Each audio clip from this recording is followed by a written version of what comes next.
మీ business ఏదైనా మీ ఊర్లో promotion చేయాలంటే అది సుమన్ టీవీతోనే సాధ్యం. ఇప్పుడే సంప్రదించండి.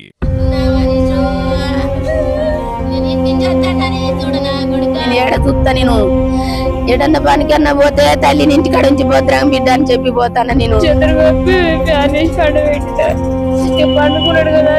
కరెక్ట్ విచారం లేకనే మేము అడిగితే చేస్తున్నాం పని చేసుకుంటాను. అప్పుడు అనుమానం వచ్చింది కానీ అది న్యాచురల్ జరిగింది కావచ్చు. నడిచే బాబు కదా. హాయ్, హలో, నమస్తే, వెల్కమ్ టు సుమన్ టీవీ. మహబాద్ జిల్లా కేసంద్రం మండలం నారాయణపుర గ్రామంలో 6 సంవత్సరాల బాలుడు మనీష్ పై గత నెల జూలై 31 తారీఖు అర్ధరాత్రి పూట కూడా కత్తితో మెడపై హత్యాయత్నానికి పాల్పడ్డారు. ప్రాణాపాయ స్థితి నుంచి బయటపడి కోలుకొని దేవుడు అతను కాపాడని తెలుస్తుంది. అది ఆ సంఘటన మర్చిపోక ముందుకి మళ్ళా కూడా నిన్న అదే ఇంట్లో అదే శాపం మీద హోంవర్క్ రాసుకొని పడుకున్న నేపథ్యంలో మళ్ళీ అసలు ఏం జరిగింది, బాలుడు మొత్తం శివమై కనిపించాడు. కొంతమంది అక్కడ స్థానికులు చెప్తున్న ప్రకారం మాత్రం మెడపై మాత్రం ఇక్కడ తీవ్రమైన ఘాట్లు ఉన్నాయి. అంటే గొంతు నుండి టవల్తో ఒక తాడుతో చుట్టి ఆనవాళ్ళ కనిపిస్తున్నాయి అని చెప్పేసి కొంతమంది చెప్తే పరుస్తుంది. బాలుడు మొత్తం చనిపోయాడు. తనని మహబాద్ పోస్ట్ మార్టం తరలించి పోస్ట్ మార్టం చేపిస్తున్నారు.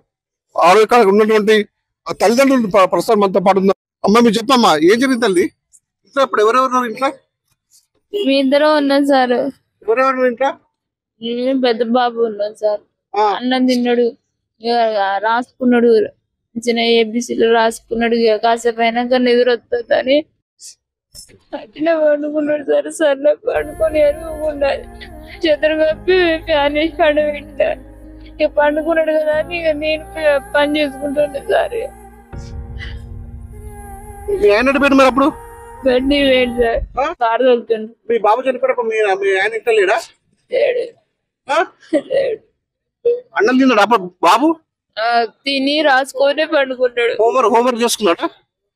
ఏబిసిలు రాసుకున్నాడు. అదే సాపు మీ పడుకున్నాడు కదా?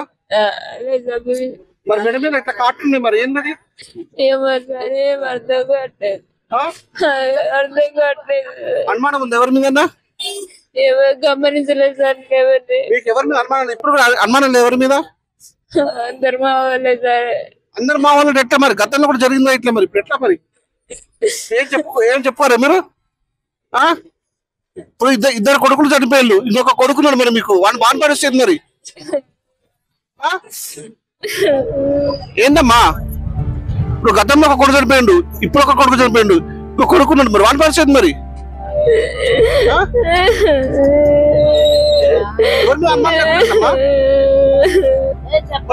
కొత్తగా వచ్చింది ఎవరైనా చెప్పాలి తల్లి, ఏం చెప్పాలి కదా. ఇప్పుడు మీరే చెప్పుకున్నారు మీ కొడుకుని. ఆ ఊళ్ళో అంటుంది మరి తల్లిదండ్రులు చేశారు అబ్బాయి అంటుంది. మరి మీరేమంటారు మరి? మరి ఎట్లా మరి ఏం జరిగింది మరి? అనుమానం లేదు మరి, నువ్వు చెప్పాలి, ఎవరు చెప్పారు మరి? అర్థం కాకుండా మరి అర్థం కాదు ఏమని చెప్తుంది ఇంట్లో? ఇప్పుడు గతానికి తక్కువ చనిపోయలే మీకు? గతంలో ఒక అబ్బాయి చనిపోయిందా? ఇప్పుడు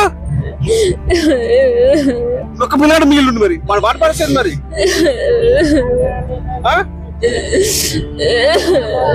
ఏందమ్మా? ఇదండి ఇక్కడ పరిస్థితి. గతంలో కూడా చిన్న బాబు నిహాల బాబు కూడా నీటి గుడ్డ పడి చనిపోయాడు. మొన్న కూడా గత నెల 31 తారీఖు జూలై అర్ధరాత్రి పూట కూడా చాక్తోని పడుకున్న బాబుని చాక్తోని తలుపులు తీసి వెళ్ళి ఇక్కడ చాప మధ్యలో పడుకున్న వ్యక్తిని కూడా కత్తితో గాయాలైతే తన ప్రాణ పరిస్థితులు ఉండి అంటే మహబాద్ హాస్పిటల్ తీసుకొచ్చి చికిత్స చేసిన బతికి బయటపడ్డాడు. మళ్ళీ నిన్న కూడా సాయంత్రం సేమ్ అదే సిచ్యువేషన్ లో అదే చాప మీద పడుకున్నాడు బాబు. అక్కడే అట్లా ఆడుకొని కొంచెం హోంవర్క్ చేసుకొని పడుకున్నాడు. పిల్లలంతా కూడా బయట బతుకమ్మ ఆడుతున్న నేపథ్యంలో కూడా తోటి స్నేహితులు ఆడుతుంటే మనీష్ గారు ఎక్కడని చెప్పేసరికి వాళ్ళ నాన్నపై వెళ్ళి మనీష్ అని లేపేసరికి తను చనిపోయి ఉన్నాడు. మరి తీవ్ర గాయాలే బెడ మీద కూడా ఇప్పుడు కూడా మొత్తం దాని తాడుతో చుట్టి నులిపెట్టే ఆనవాళ్ళు మనకు కనిపిస్తున్నాయి. మరి వీళ్ళ తల్లిదండ్రులు అడుగుతారేమో మాకు ఎవరి మీద అనుమానం లేదు చెప్తున్నారు. మరి అసలు మరి ఏం జరిగింది మరి ఇక్కడ? మరి తల్లిదండ్రులు చంపారా లేక ఇంకా వేరే వ్యక్తులు చంపారా అనేది కూడా క్వశ్చన్ మార్క్ ఉంది. అందుకే ఊర్లో మొత్తం కొంతమంది ఏమంటున్నారు స్థానికులు, పోలీసులు కూడా ఈ కేసుని ఛాలెంజ్ గా తీసుకొని గత నెల అయితే 31 తారీఖున జరిగిన విషయం అవుతుందో పోలీసులు ఛాలెంజ్ గా తీసుకుంటే ఈ రోజు ఈ బాబు చనిపోతే కాదు కదా అని చెప్పేసి వాళ్ళు కూడా పోలీసులు కూడా నిలుస్తున్నారు. ఓవరాల్ అయితే పోలీసులకు ఛాలెంజ్ తీసుకొని దీనికి సంబంధించిన హత్య ఎవరు చేశారని మొత్తం నిర్ధారించిన కోసం పోలీసులపై ఇంతనే ఉంది.